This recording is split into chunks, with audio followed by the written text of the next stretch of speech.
Welcome back to the Comfy Chairs, a podcast from 123 Limited. This is Kate. Have you ever heard a leader say, or said yourself, "Don't bring me problems, bring me solutions"? I have wildly mixed feelings about this common leadership attitude. I agree with and deeply dislike it all at once. On one hand, employees ought not to expect their leaders to resolve every single issue for them. On the other hand, leaders can't expect employees to have the experience, information, or perspective to always identify solutions independently. The fact of the matter is that problem solving is not one size fits all in many ways. A leader's role in problem solving changes as their responsibility increases, and evolving team and individual circumstances and expectations can mean new and novel problems and the need for variable levels of support. Exploring the nuanced relationship between problem and solution and the roles we can play in addressing both is a fundamental leadership practice. I'm fortunate to have the chance to discuss this topic with somebody who has studied how people at work solve problems, Jamie Flinchbaugh, author of People Solve Problems: The Power of Every Person, Every Day, Every Problem. Welcome to the Comfy Chairs, Jamie. I'd like to give you a moment to introduce yourself, please. Yeah, thanks for having me on the show. Glad to be here. I'm a 5-time founder, co-founder. I've acted as a board of directors, advisor member 10 times. I've invested in 30 startups, and then through my consulting and now advising work, I've worked with over 300 companies, ranging from Amazon to Intel, Fidelity to BMW, and lots of smaller companies you wouldn't know. The biggest chunk of that was 15 years acting as co-founder of the Lean Learning Center, where I co-wrote The Hitchhiker's Guide to Lean with Andy Carlino, and that's where I worked with many of those companies. It was education and consulting. After I sold that business, I spent some time on the executive team at Qorvo Semiconductor, helping lead a transformation, cultural, structural capabilities of that company. And then in 2020, I started what I do now, which is called J Flinch, where I act as an advisor, coach, and thought partner for executives. I like to say smart people working on hard problems. And I wrote the book People Solve Problems during that time as well.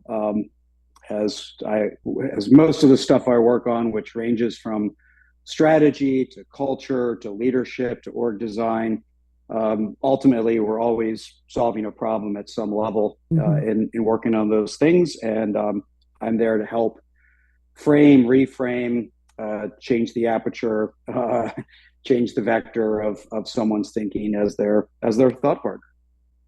Yeah, I was tempted to ask a really obvious question. But what got you interested in problem solving? And I think your introduction answers it really at the end of the day.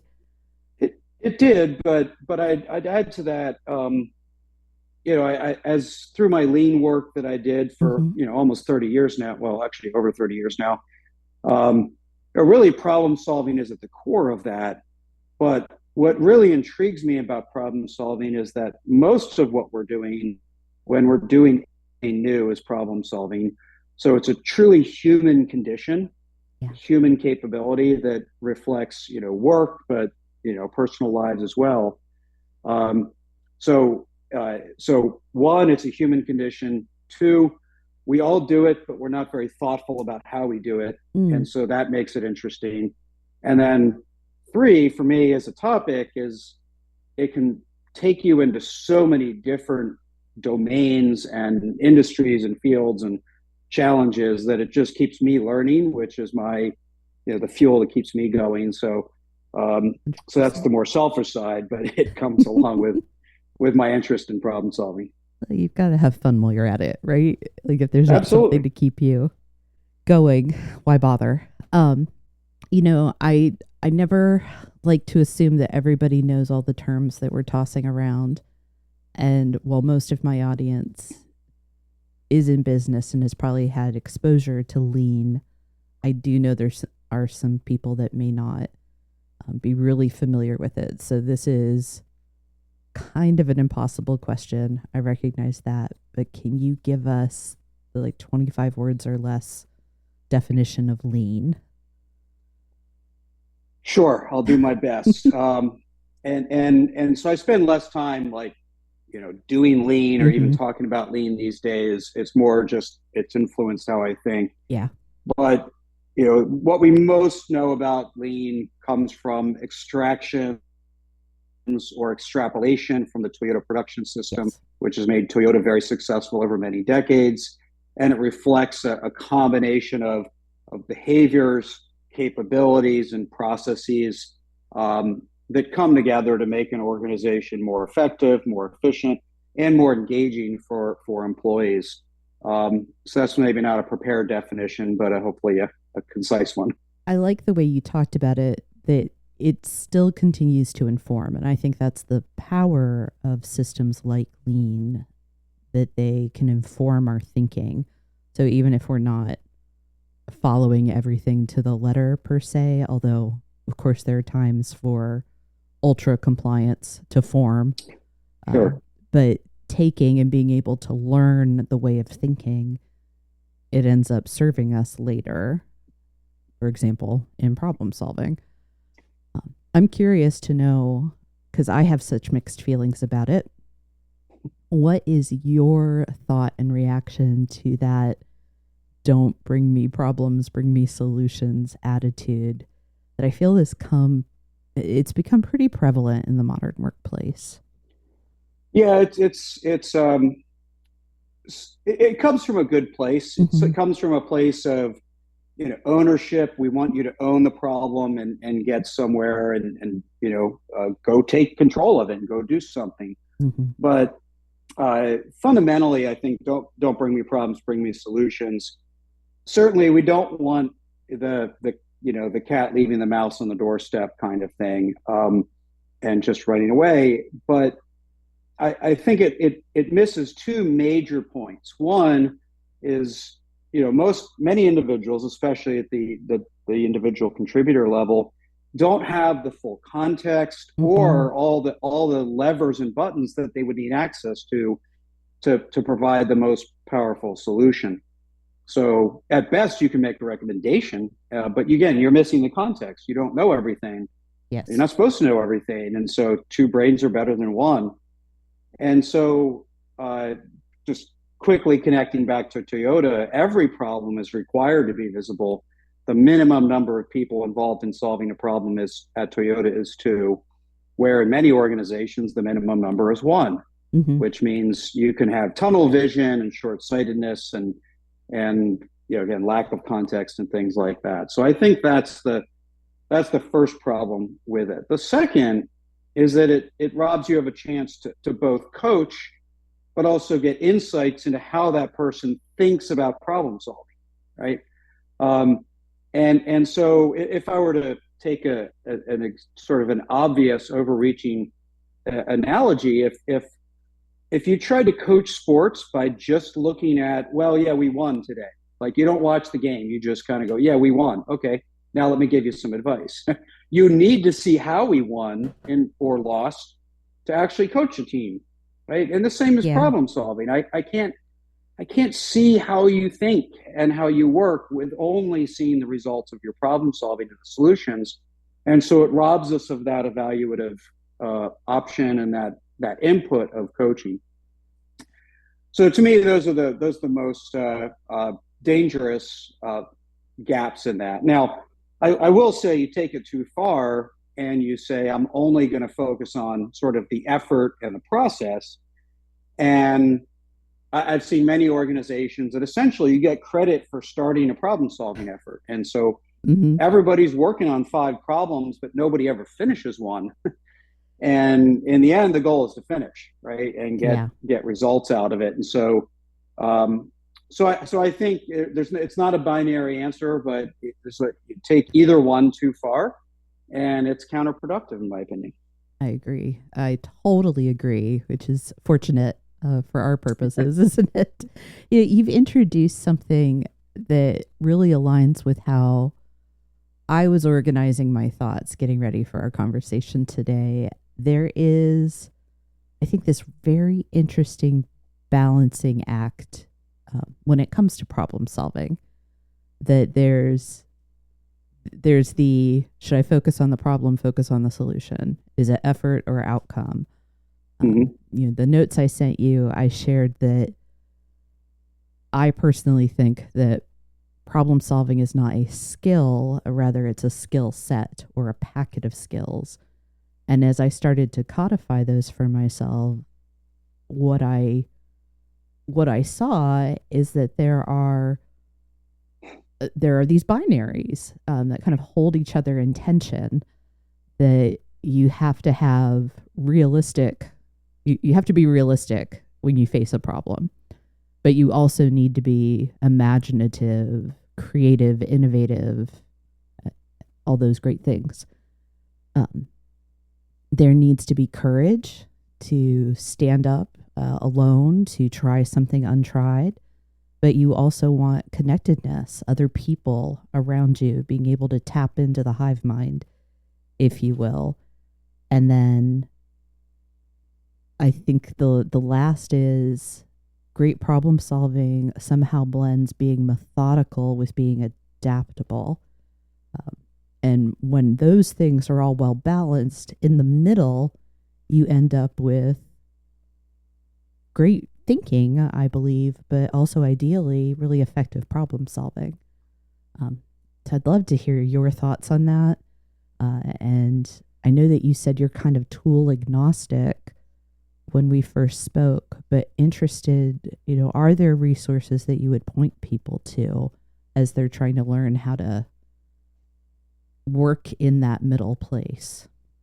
Yeah. So first, I agree. I don't think of problem solving as a skill. I think of it as a combination of skills, and I think many of us have different strengths in the problem solving set, right? And so that just to go back to a point we were talking about earlier, it increases the value of having more than one person involved, because there's no chance that you have the best skills in all the set that makes problem solving work.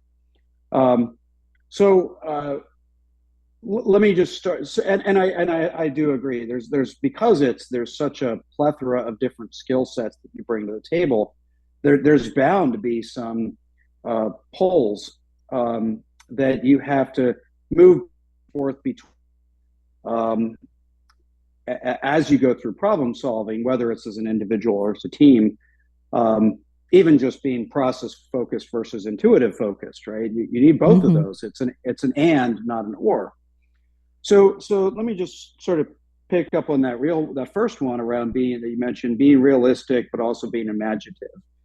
So I think realistic comes into play in particular at the front end and the very back end. So at the front end, I think you have to really frame the problem in a way that represents what gap you're trying to solve, and that has to reflect reality. What is the gap we're observing?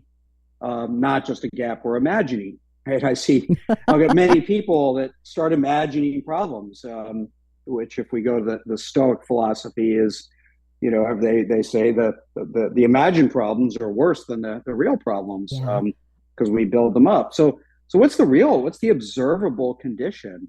And then at the back end, you need to know, when you have a plan to go solve a problem, who's going to do what by when, and did it work, right? Those should be very objective, very realistic, right? Who's going to do what by when?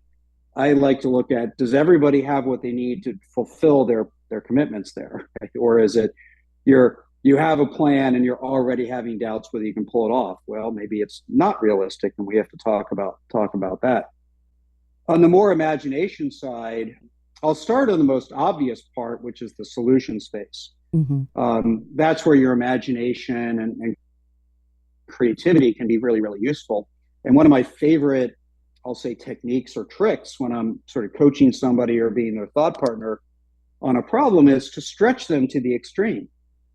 And it's like we may not implement the extreme, but we may learn from the extreme that we can then incorporate some of those ideas back into what we end up with. So I'll give an example. I was working with a client who's evaluating their manufacturing footprint. Where, you know, what plant sizes do we need? What how do we want to operate? What's connected to what? Those basic questions, not basic, they're core questions.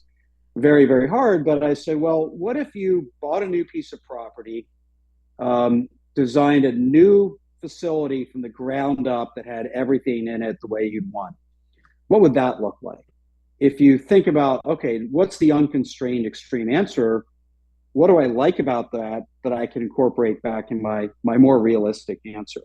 And so pulling in those skills, the imagination and creativity with the realism, it's not just front end, back end, but it's sort of different moments of time. How do we sort of bounce between those two poles and leverage both of them?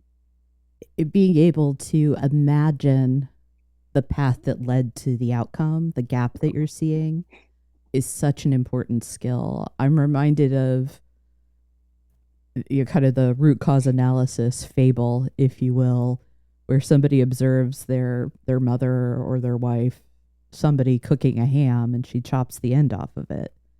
Well, why do you do that? That's how my mother did it.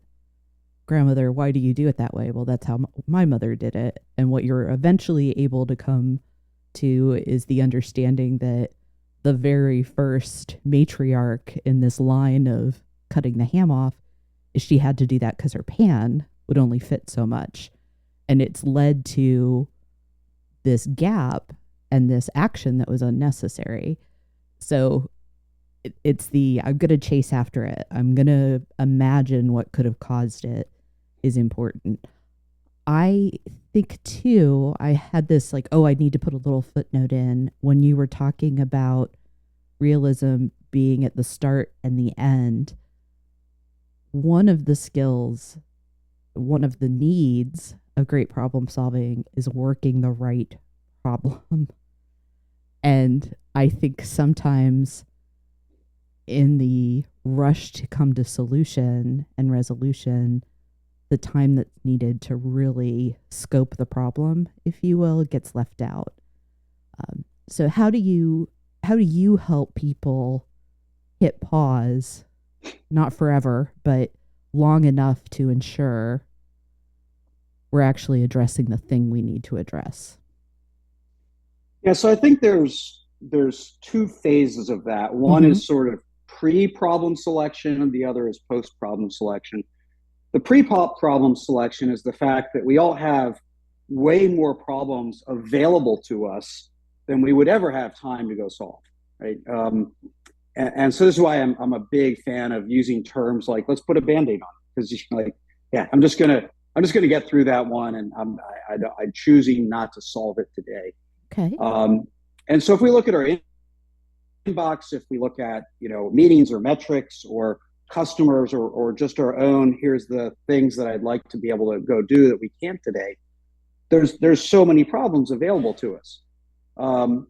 And so as a leader in an organization, I try to focus on how do we build a system, however informal or formal that system is, to manage the problem landscape. That's all the problems that are opportunities. And there's so many people that like they look at their inbox in the morning, and that sets the tone for the day, because they're just going to solve the stuff in their inbox. Meanwhile, there's much more important problems to solve sitting elsewhere that they didn't even consider in the problem landscape. There's a guy, John Dewey, he's understated. He's sort of considered the father of scientific thinking. And he used to say a problem well stated is a problem half solved. Yeah. And the point is spending time properly framing the problem is super important. And it can lead to, if you take the time to do it, sometimes you realize, no, we actually don't even have a problem. Like, we just have a complaint. Like, we just have something we didn't like. but the gap isn't very definable or something that we really want to go solve. I guess I don't have a singular way to coach this, but um, a lot of times it comes down to what will be true if some version of that, where if we close this gap as you've defined it, what will then be true? And that sort of reflects to, is this problem worth solving as I've stated it so far? Because it will change my life or my team or my company in a meaningful way, or it won't. It'll just be a gap that's gone away, but it really didn't change anything. Well, what I hear you talking about, if I can, with respect and apologies to Dewey, it's a need identified is a problem well stated in some ways, that you've got to be able to articulate this is the change or the different thing or the new thing that I need as a result of addressing something. And if I can then back myself from that desired state to the current state, it can help me, to your point, make certain I'm in the right trajectory. Yeah, absolutely.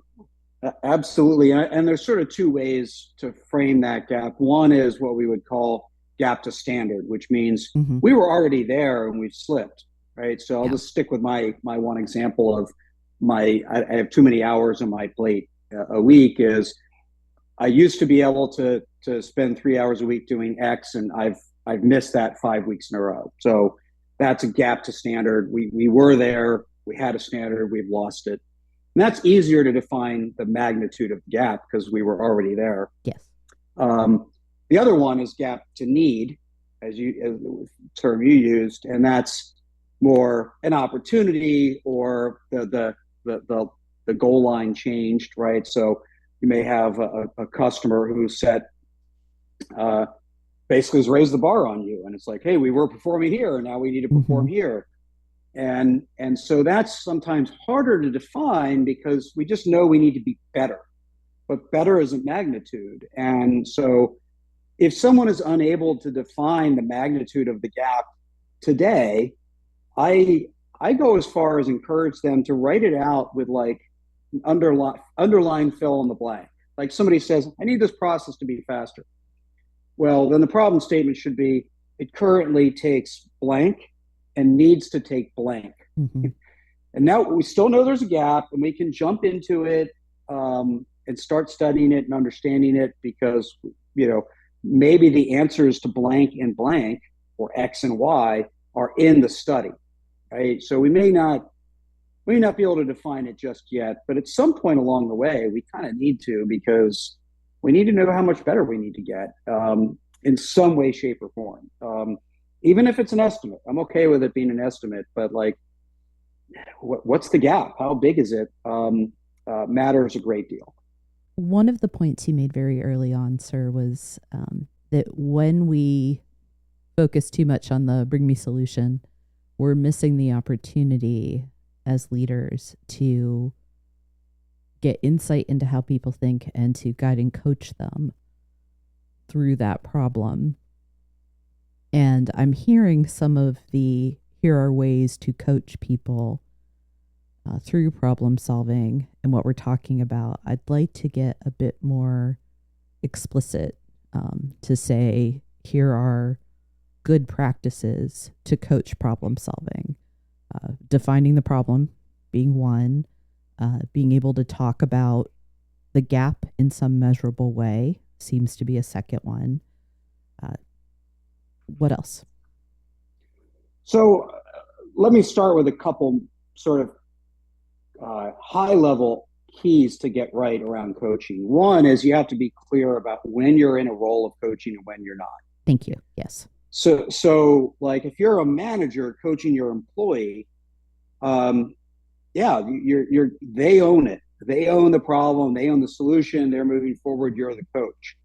But at some point, they might decide to do something absolutely wild that you're just like, no, we're not going to go there. So no, I think the solution to this is we're going to fire our biggest customer and walk away from them. And then that'll simplify X, Y, and Z. It's like, hold on a second.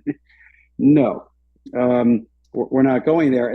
But in that moment, you've become the manager, and that's fine. That's perfectly okay. It's just like a parent and a kid. Like you let your kid roam free and learn, and it's like, hey, I want to put my tongue on this hot stove. Well, that might be a experiment bridge too far. Like, let's not do that. I'm going to be in control of your decision making in this moment. And so, when am I the coach? When am I the manager? And just being, okay, even if you can verbalize it, it makes it even better for both of you. Yes. Hey, I'm going to overrule you on this one. I want to give you the leeway, but I'm not okay with this as your manager. So I think that's clear, super important. When am I the coach? When am I not? The other aspect is that you can't just coach at the end. And I would get asked to do this all the time. They bring me their problem solving effort. Like, hey, what do you think? It's like somebody showing me their fully grown child and has moved out of the house and be like, hey, do you have any parenting tips? I'm like, So you really need to be involved along the way and more front loaded, right? More the very beginning and through the first half of the work. And so, so what are your touch points, right? And I like to distinguish between cadence-based touch points, meaning, hey, we're going to meet every week and we're going to talk about this, or come to me at the end of the day and we're going to talk about this. And so it's based on a cadence, and then the other is event-based. Like, hey, I'll go do this work, and when you're done that, come back to me. And that's more milestone or event-based timing. So you have to be involved along the way. Yeah, I had somebody once. He was trying to be a coach to his team, and I was his coach. And he was asking me, hey, I'm coaching them, but they're really not getting the solution I want them to. I'm like, well, why'd you delegate this problem? If you're really passionate about this solution, then why'd you even delegate it? Because I'm supposed to delegate. It was, he really shouldn't have. He should have just said, I'm really passionate about this being the answer. So I should just go do what I want to do as a leader of this team. Yeah. So we have to be careful about being too leading, because we do put the coachee, especially if we're the manager of them as well, in a position where they're choosing between following our advice and not following our advice. Yeah. Instead of choosing between what solution do I think is the right one, A or B. That's a different decision. But we've reframed it as, follow Jamie's advice or ignore Jamie's advice. And that's a different decision to make. And I think shortcuts or short circuits some of their learning opportunity. Yeah. There is something I want to kind of annotate, if I may, because I have known people managers that sometimes work a little bit too black and white. That when you talk about, you can't review the work after it's done in this type of case. Don't bring me your full-grown child who's out of the house. That we're not advocating for telling your teams anytime you have a problem, you must come to me first. Right. That's not it. It's when you recognize I have an opportunity to coach someone, get in there early with them. Be clear that you're coaching. Ask questions rather than tell. Don't lead them, because you're helping them build the skill set that will let them function somewhat independently of you.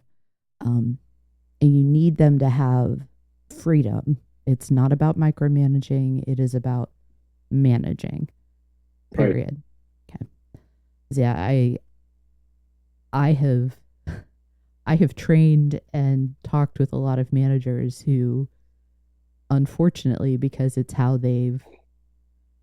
what they've experienced themselves, that they would hear something like that and be like, well, everybody has to start their problems with me. And I don't think that's what you're saying. And I'm personally not supportive of that. You do need to have them bring the problem and say, this is where I'm at and working on it. Here's the help I need. Yeah. By and large. Yeah, and I think Mhm. there's uh, there's different ways to parse that. So I certainly don't think it's every problem. Mhm. Um, I think you can maybe own the decision in many cases, and that's why I talk about building that problem-solving landscape system so that there's some controls or guardrails on Yeah. selecting what problems to work on. But yeah, being involved in every problem is a lot, and often too much. So when you parse it, I think it's you either parse it by individual or you parse it by problem. Correct. And and so you parse it by individual and say, okay, these people I'm just managing, but I'm going to invest my coaching time into these two people, um, because they have potential and I really want them to elevate or whatever that might be. Or you kind of go, oh, these are the problems that are really messy and are learning opportunities. So those are the selected problems I want to be a coach on. And then I would add to that, you also have to know yourself as a manager. Um, we aspire to always be a coach, but sometimes we're not very good at being a coach and manager at the same time. And and so whether it's short term or long term, I've seen plenty of cases where it's like, yeah, I'm not going to coach my own employees. I'm going to whether it's get them a coach from the outside or ask someone outside the team to coach them Hmm. or inside the team even. But I'm going to ask somebody else to coach them, and I may coach people on their team. Right? We may trade like, hey, I'm going to Hmm. coach two of your people, you coach two of mine, because on the problems that I'm ultimately accountable for, I'm just not good at letting go enough that I can just coach and let them go. So as soon as I get involved, I know myself and I'm going to overreach. So know thyself, right? Yes. Don't don't put yourself to coach in situations um, where you're almost too vested in the outcome, and you just can't be a good coach then, right? Yeah. In those moments. Hmm.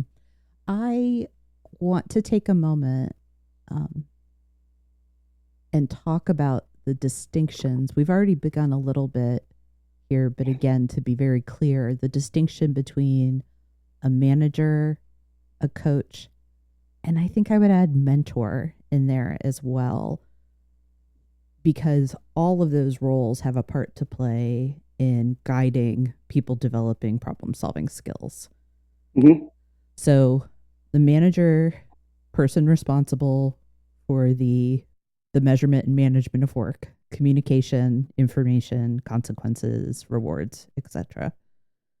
Coach focused on improving performance through kind of learning and exploration. It's a clumsy way to talk about it. Mentor, somebody who brings their own experience and knowledge to bear to help somebody learn, both from what they've done well and from your mistakes. There's kind of this confluence of a couple of ideas, both from what we've discussed and some things I've been reflecting on, out in the real world, if you will,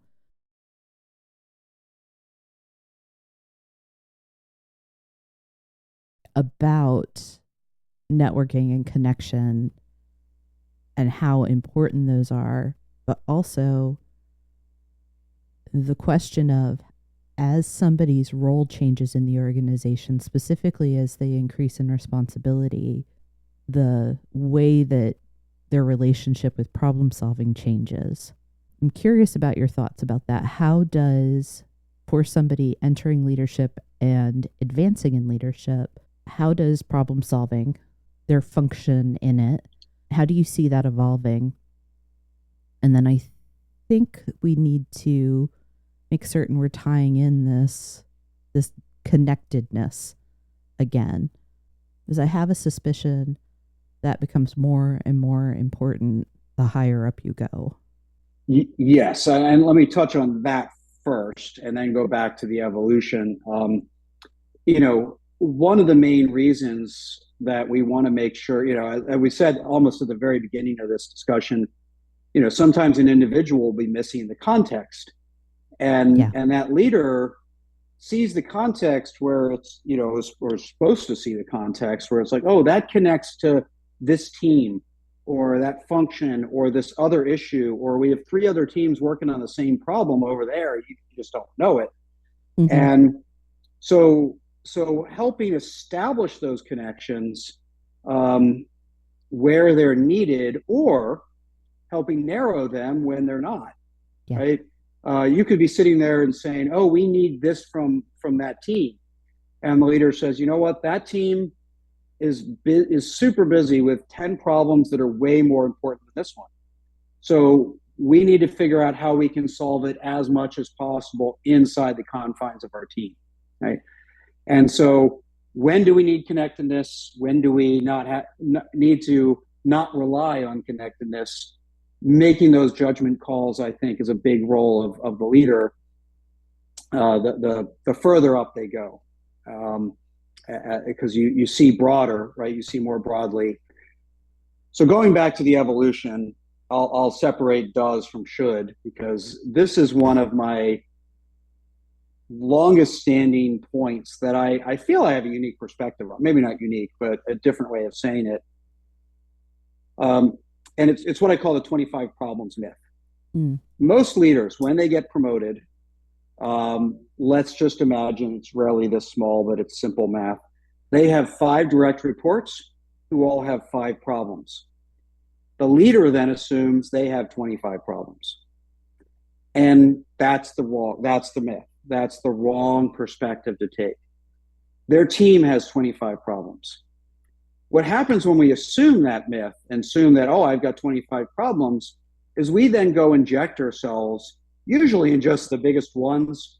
Not only do we steal from the team their own opportunities for ownership, for learning, they're closer to the work, so in many cases they may have better solutions or better insights than we have.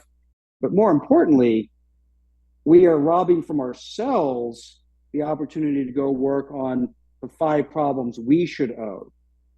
And those are likely, they might be informed by those 25 problems. So I do not want abdication of responsibility. I do not want disconnectedness from those 25 problems. I want a leader to be well-informed and familiar with the details and understand the context of all those. It could be, for example, that there's a lot of interconnected problems, going back to your point around connectedness, where we see broken connections. And I need to reorganize my team so that we have strength in that connectedness. To me, when a leader elevates themselves to whatever the next role is, or gets elevated, avoiding that 25 problems myth and focusing on what are the problems that I and only I can solve, that's their opportunity. And it happens every time we elevate, but I believe the biggest gaps, the most prevalent gaps, are when we are first time managing. So that's number one. Our first time in some kind of general management, general manager, president, or CEO, or when we elevate to the senior most role in a function where nobody's waking up thinking about the whole system, right? Because they all own different pieces of it. And so at that level, it's everybody owns a chunk of the system. So I can kind of wake up thinking everybody's got the ball, but who's looking across the system? That's where, you really need to think more broadly. So that's where the problem is magnified, but it's true of almost every promotion people go through. Perspective taking becomes so important as you go up. And I think that mindset shift can be one of the hardest thing for new leaders at each stage. I've been an individual contributor. What got me here was being really good at getting my results. No, it's not your results anymore that matter. It's the team's results. Mm-hmm. Again, I got good results with my team. That's what got me here. Great. It's not just one team anymore. It's this collection and then a function. You talk the 25 by 25. Sometimes that's not 25 problems. Sometimes it might just be 17. And can I help the team understand how their work is interconnected as well, and that really Joe and Jane are working the same problem. Now go work it. Yep. And coach and guide through that. So perspective taking, which I could go back and connect to realism and imagination because I think that those play very closely with each other too. Well, if I can maybe jump in on the perspective point, Please. because I think one of there's a an interesting point. This is not in the book. It probably should be. It could be a whole section or at least a chapter, but it's the role of sponsorship. And Okay. sponsorship is, so using one of your examples, right? Joe and Jane need to work together. Um, right with that ignition, you're saying we need to reframe the problem around how it's inclusive of the two parties and not just your own take on it, right?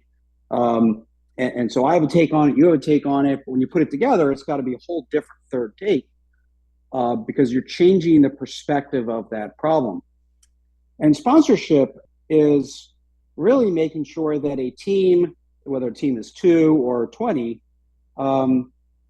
is working on the right problem, has what they need to be successful, has the right guardrails, knows what their finish line is, right? And then you're essentially the emergency response, call a friend if there's problems along the way.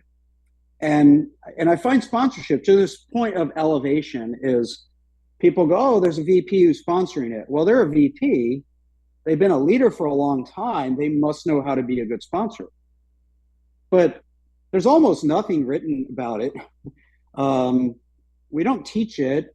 We can learn some of it if we're observant and we're paying attention to moments where people are good sponsors or not. So I recently wrote a white paper and actually did a video course for my learning lab on being a good sponsor because I kind of realized we're putting people in a position of being a sponsor and then not guiding them on how. And so facilitators, team leaders, problem owners are like lamenting the failures of their leaders being bad sponsors. And they actually too often assume, well, they must know how to be a good sponsor. So if they're failing to be a good sponsor, it must be malicious. Yeah. Right? Because it can't be ignorance. They can't possibly not know how to be a good sponsor. So they assume malicious intent, which is very, damaging and toxic. And no, it's bad. Like nobody ever taught them. No, and that is a turtles all the way down problem. Yes. I believe that we being the workplace, people that hire, people that train, fill in the blank, we make the assumption that people just know. How do they know? If you don't tell them, how do they know?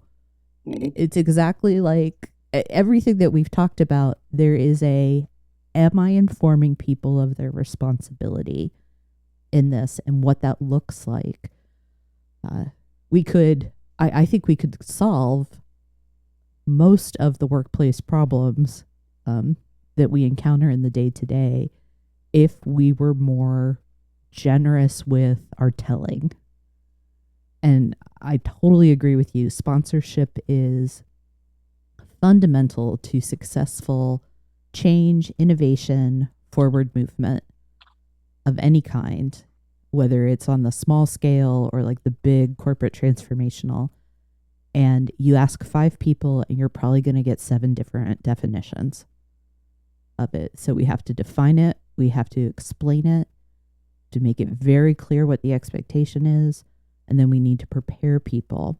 And if they're not able to sponsor, it's too important to have incapable people. One of the things I think we've been circling around this whole time is that leaders can use what we've been talking about in terms of problem solving for basic performance management. Because we're talking about there's a gap that exists. I expect X and I get Y.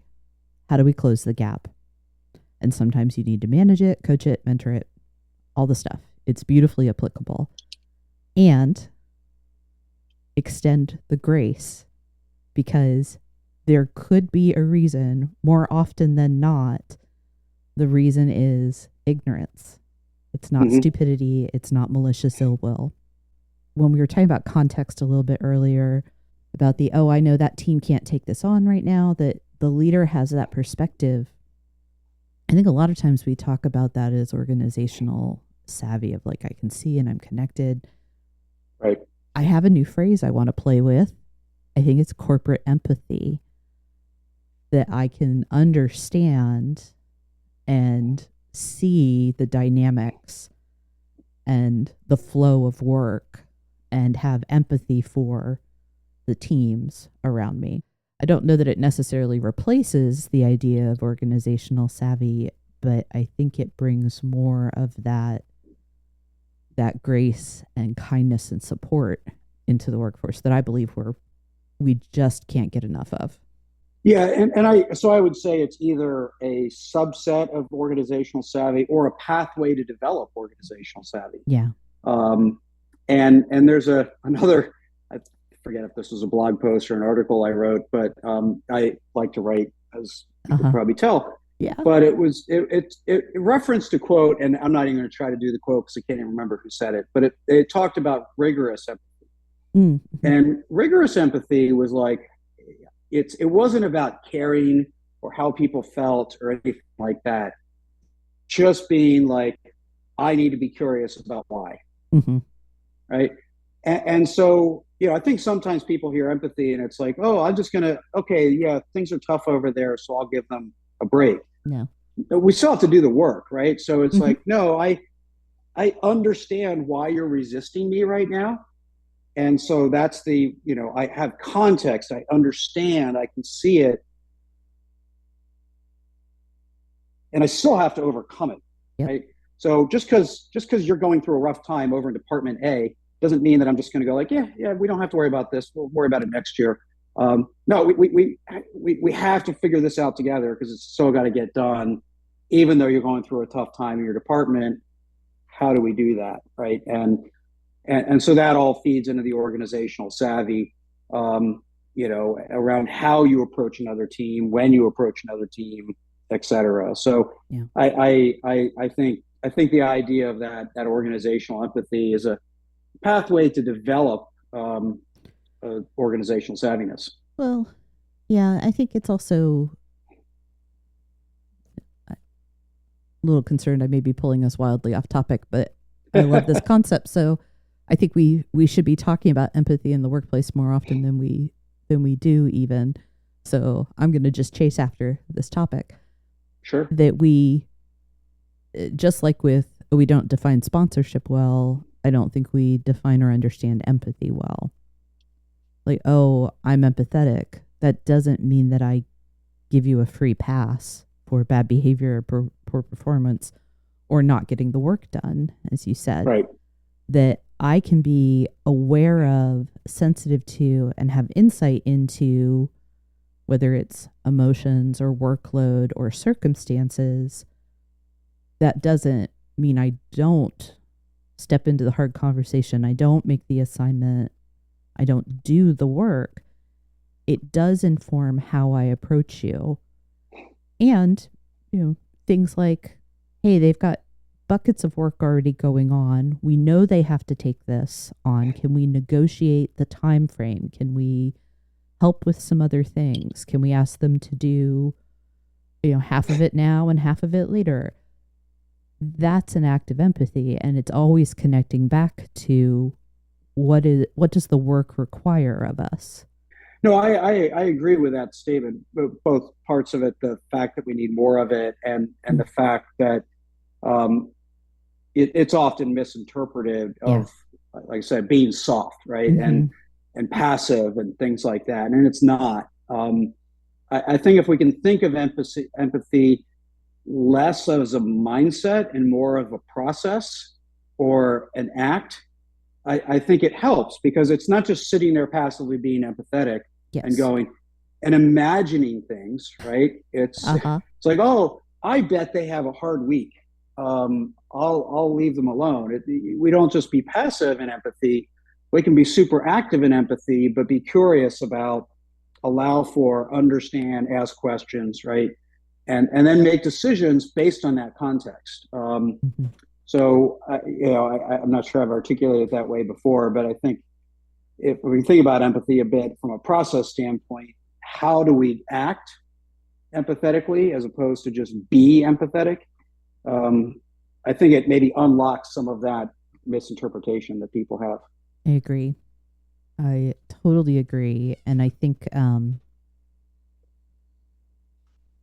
what we've landed on here is this confirmation of so much of leading, problem solving. One could probably make an argument that all leadership is problem solving, just like you could make an argument that all leadership is change leadership.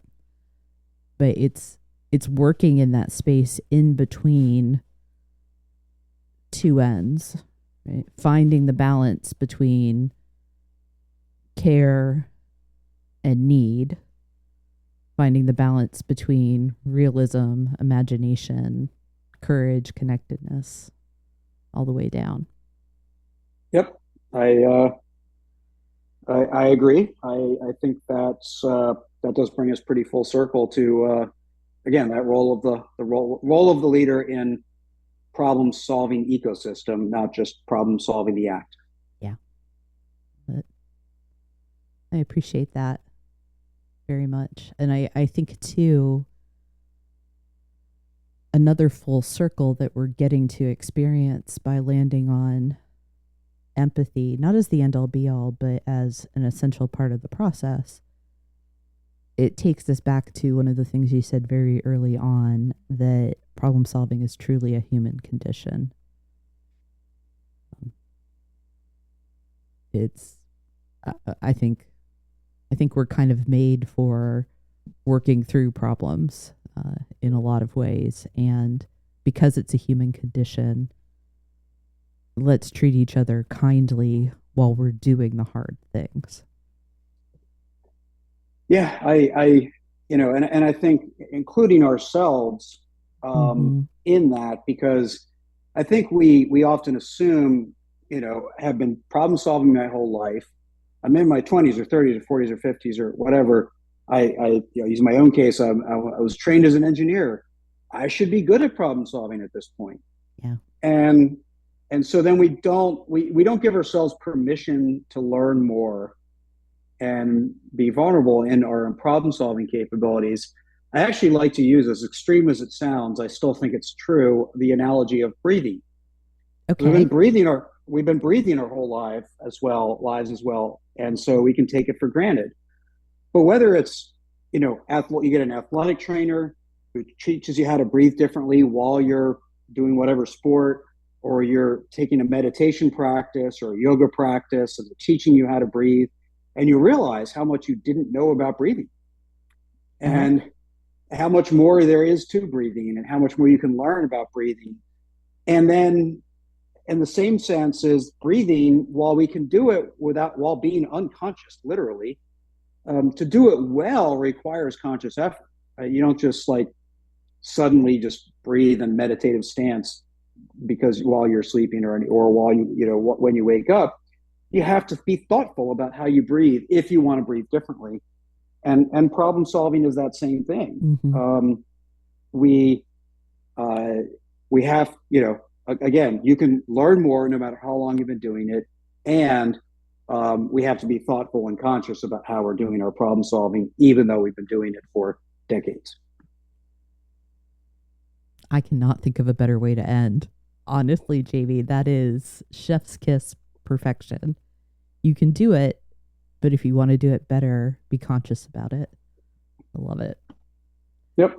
Thank you. No, thank you. That being said, I do like to end asking if there are any final thoughts, last words.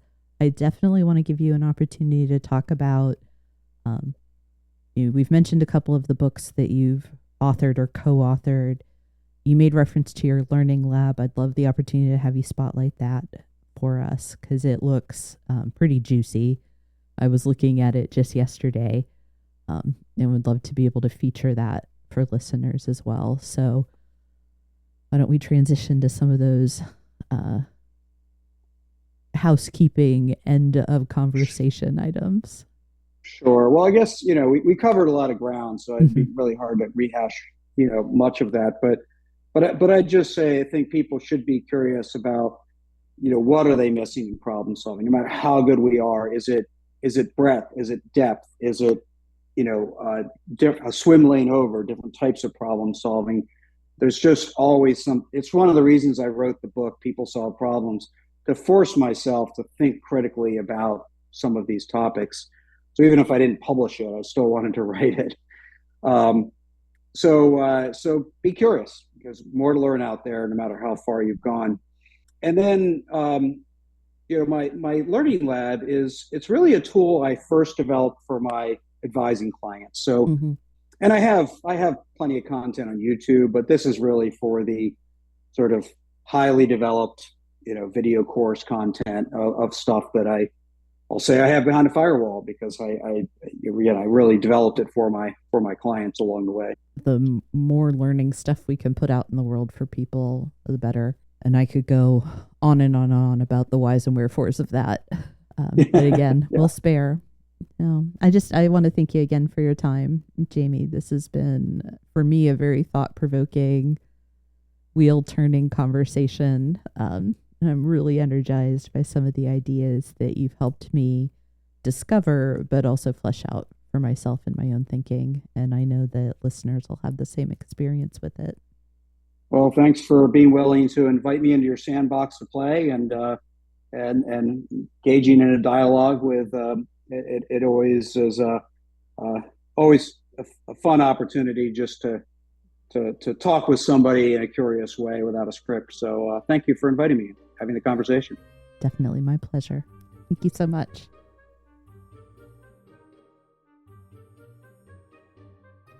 Thank you for joining me in the comfy chairs. If you're enjoying this podcast, don't forget to subscribe and share it with others who are passionate about leading and learning.